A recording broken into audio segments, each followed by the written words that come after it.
Bonjour à tous, je suis Tony. Et moi Daphné, on est les jumeaux infernaux. Extraordinaire.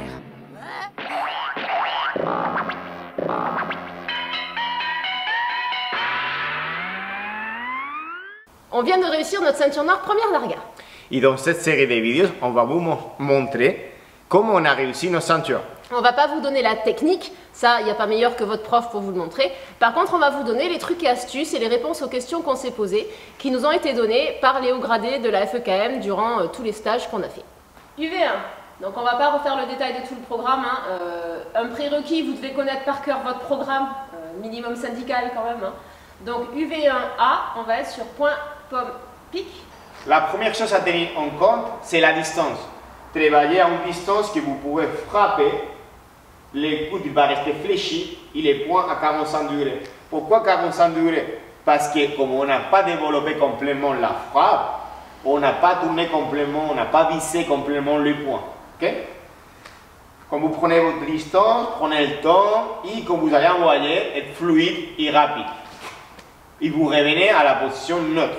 Okay? Vous avez le choix, soit vous faites les 3 formes de frappe pour chaque position, c'est-à-dire vous faites point, pomme, pic de face, pareil de côté, pareil en diagonale et pareil de côté, ou alors vous faites un de chaque à chaque fois. Ça c'est au choix, il n'y en a aucun qui est mieux ou moins bien. Si le jury veut en voir plus, il peut en voir plus. Nous personnellement, on a choisi d'en faire un à chaque fois.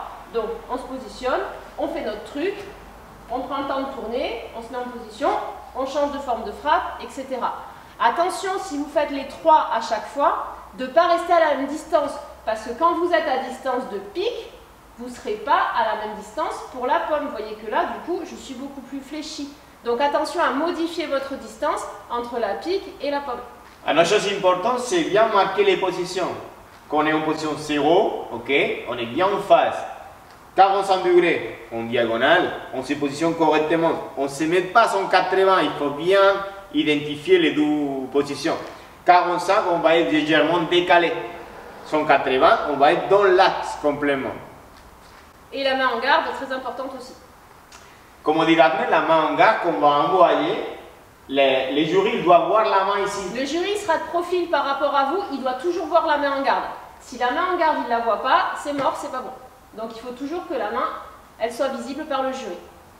Donc attention à ceux qui ont tendance à faire du tir à l'arc.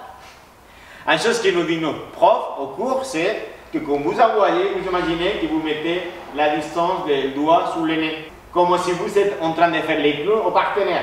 Après, bien sûr, vous ne mettez pas le doigt, mais la main, elle doit être bien visible ici. Prendre le temps. Si vous enchaînez les coups trop vite, le jury n'a pas le temps de noter, il va vous faire refaire. Donc prenez le temps entre les coups. Par contre, quand vous donnez votre coup, vous allez vite et c'est aller-retour un coup. C'est pas je refais un arrêt sur image et je regarde comme j'ai bien fait. Ça ne marche pas non plus. Donc pensez bien, un coup, c'est un aller-retour. Et ça sera très valable pour le 2 contre 1 après. Nous, comme on a dit Daphné, on a choisi de faire un variant de la main. Moi, je commence toujours avec la pomme. Alors, je prends bien ma distance et j'envoie rapidement. Ma main se voit bien et ma hanche, elle passe complètement et après, elle revient en position neutre.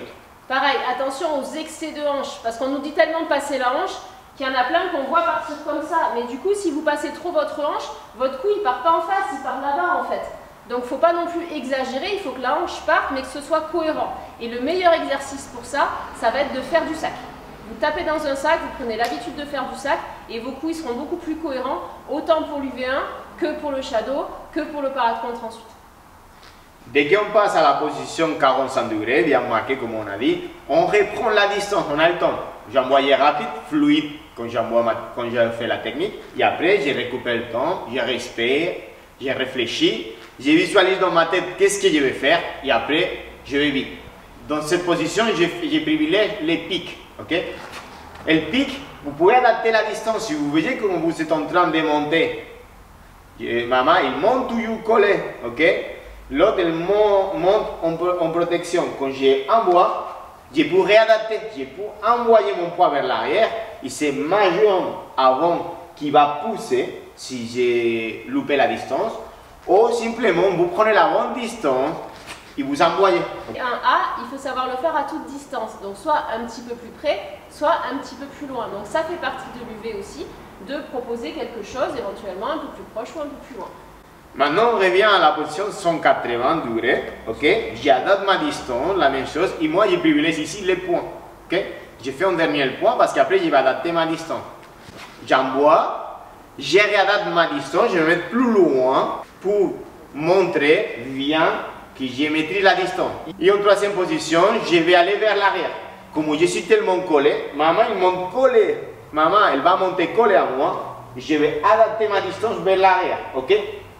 Rappelez-vous, toujours fléchi. Si vous êtes là, vous êtes loin. Alors, il faut rester bien à coup de fléchi, point 45 degrés, main bien face à vous pour que le jury les voit correctement. Attention aussi au niveau du passage de l'anche. La grosse erreur qu'on a fait tous les deux, enfin surtout moi très très longtemps, c'était de plier le genou en fait et de du coup mettre un coup en pliant le genou. Et ça c'est complètement faux. Le meilleur conseil qu'on m'a donné, qui m'a permis de corriger ça, c'est écraser une cigarette avec le bout de ton pied. En fait, sur la plante du pied, c'est vraiment comme écraser une cigarette. C'est un mouvement qui est très petit et qui n'engage pas le genou. Ce qui fait que ça donne quelque chose comme ça. Hop. Et du coup, c'est pas le genou qui amène le reste. Si le genou se plie un petit peu, c'est à cause du pied. Mais c'est pas la même chose. Et dans tous les cas, c'est les bras qui partent en premier, comme toujours au crâne. On part et après ça suit. Hop. Et ça donne quelque chose comme ça. Donc attention aux pieds. UV1B. Les coups de pied. Alors, premier conseil hyper important, le relâchement. Si vous êtes tendu, ça ne marche pas. Donc, ce qu'il faut absolument, c'est grosso modo avoir les bras ballants. Donc, bien se relâcher les épaules avant d'y aller, de façon à être relâché quand on le fait. Deuxième chose, pas regarder les parties du partenaire en permanence parce que le jury n'aime pas. Donc, l'idée, c'est aussi d'arriver à passer le bassin. Donc, l'erreur la plus commune, c'est je pars complètement en arrière. Ça marche pas. Okay. L'astuce qui nous a été donnée, merci Yann Veil, c'est de plier le genou de la jambe d'appui. En pliant le genou de la jambe d'appui, automatiquement, vous passez le bassin. Donc, le relâchement, on remercie Thomas Eusena. Et le genou, on remercie Yann Veil. Donc, attention à ne pas faire pop très fort. Parce que le jury, il ne va pas vous pénaliser pour que vous tapez la partie génitale. Par contre, s'il voit plein de fois que la personne fait ça parce qu'il a peur, vous dites que vous l'avez fait mal plein de fois, il a pour vous dire attention à votre partenaire. Alors, moi, personnellement, au passage, j'ai fait une fois POC la coquille. Ils m'ont dit attention direct. Voilà, donc j'ai eu qu'une chance de ne pas le refaire, quoi. Donc oui, effectivement, il faut faire attention à ça. Donc attention à bien monter le genou. Ce qu'on ne veut pas, c'est une jambe qui part tout droit. Hein. C'est vraiment, on monte le genou et on fouette. Donc on monte, on fouette et on revient. Pareil, on ne met pas 3 heures à reposer son pied. C'est on donne notre coup et on redescend. Et pareil, en diagonale et sur le côté. Attention en diagonale à bien sortir la hanche et à revenir. Idéalement, c'est bien pour s'aider en travaillant de souffler au moment où on le fait. Donc on se relâche bien, on y va et on souffle. Okay. Soit vous revenez en neutre, soit vous revenez en garde. Ça, c'est complètement au choix, c'est vous qui voyez. Tony et moi, on a fait le choix de revenir en neutre, mais vous avez tout à fait le droit de revenir en garde. Si vous voulez une astuce qui nous sont données aussi, c'est pas monter les mains. Quand on envoie, quand on travaille avec les jambes, le qu'on fait, les mains, ils restent tout le temps en bas. Voilà, de cette façon, vous restez relâché. À moi, une astuce qui me sont données par rapport à l'astuce de Daphné, c'est la hanche. Vous passez bien la hanche, le qu'on fait, c'est pousser avec la hanche. C'est pas que nous, on envoie les épaules vers l'arrière et on exagère le mouvement, c'est vraiment qu'on vous poussez avec votre hanche pour frapper, les épaules automatiquement ils vont vers l'arrière. Okay? Parce que sinon, quand vous allez frapper, vous allez rester comme ça. Les épaules vers l'avant. Voilà. Si par contre vous montez et vous poussez avec votre hanche, les épaules vont partir automatiquement vers l'arrière. C'est génétique pour tout le monde. Si vous vous pliez comme ça, d'office votre UV1 il est mort. Lorsqu'on est à la position 180 au 45 degrés, comme avec la main qui part en première, là ici c'est la jambe qui va partir en première. On ne va pas tourner le corps et frapper, sinon que c'est ma hanche qui ouvre, ma jambe qui s'y positionne, boum, et après mon corps il part, c'est ma hanche qui part, qui pousse pour frapper. Okay? Là si vous choisissez monter les mains, vous montez les mains. Comme je vous dis, nous on a choisi rester les mains en bas, boum, on frappe. On peut rester en position et on revient tout de suite à son 80, 45 ou à la position qu'on avait avant. on se positionne déjà pour la suite. UV3C, pied, point. Maintenant, position neutre. C'est la même chose. Vous êtes déjà normalement à distance parce que vous avez envoyé les coups. Alors, ça va vous aider. Quand vous êtes là, les mains ils vont monter tout de suite en même temps que vos jambes. Lorsque j'ai monté ma jambe, poussé avec ma hanche pour que mes épaules vont vers l'arrière, mes mains, automatiquement, elles doivent monter en même temps. C'est là, ok? C'est le même moment que ma jambe, mes mains, ils sont en haut, ils sont déjà en position garde. Et on adapte la distance pour envoyer la frappe. Moi, l'astuce que je vous donne, que mon prof m'a dit, quand vous passez vos hanches, mes mains montent, restez pas en face, le pied ne se positionne pas en face. Vous allez ouvrir sur le côté et envoyer. Comme ça vous permet d'adapter la distance. Si on reste en face, des fois, on a le risque d'être très collé. Si le jury ne va pas aimer. Par contre, si vous montez et vous décalez légèrement la jambe, vous passez votre hanche et vous êtes toujours à distance. Une chose qui dit notre copain Jacques, c'est le doigt, qu'on ne fait pas beaucoup attention. Nous, normalement, il doit être collé. Moi, il est tout le temps un peu fléchi, ouvert aussi, des fois. Des fois ouvert. C'est pas pénalisant, mais si vous prenez l'habitude déjà de bien les coller, c'est mieux. Ouais, surtout si Yannick Federkel passe par là. Dans l'UV1C, c'est vraiment la position du pied qui va être le plus important. Lorsque vous êtes à 180, c'est la jambe qui va partir en premier. On va ouvrir bien la hanche pour frapper. Ok?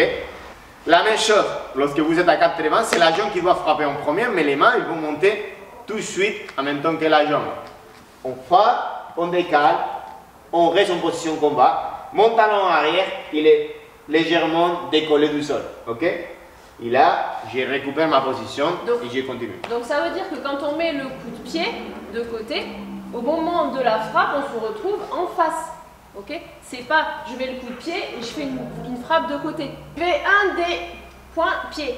Donc là, c'est souvent celui qui est un petit peu le plus difficile parce qu'on est d'abord à distance de points et forcément, pour le coup de pied, ça devient plus compliqué. Donc hyper important au niveau du coup de pied de bien lever son genou. Donc c'est le point. Quand je ramène mon point, je lève mon genou. Et ce qu'on veut, c'est voir un fouetté. C'est pas juste quelqu'un qui a levé son genou. Donc c'est vraiment le point et je fouette. Et je me remets en garde.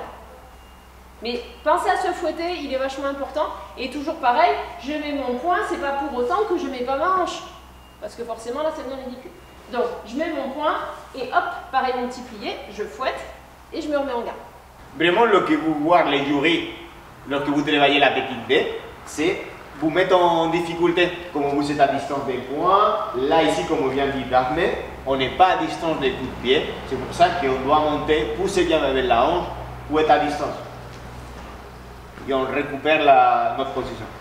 Faites attention à bien monter le genou, comme elle a dit, pour éviter la difficulté d'être pas à distance. Il y a des conseils un peu plus généraux qu'on a eus et qui nous ont beaucoup aidés, donc on va les partager avec vous.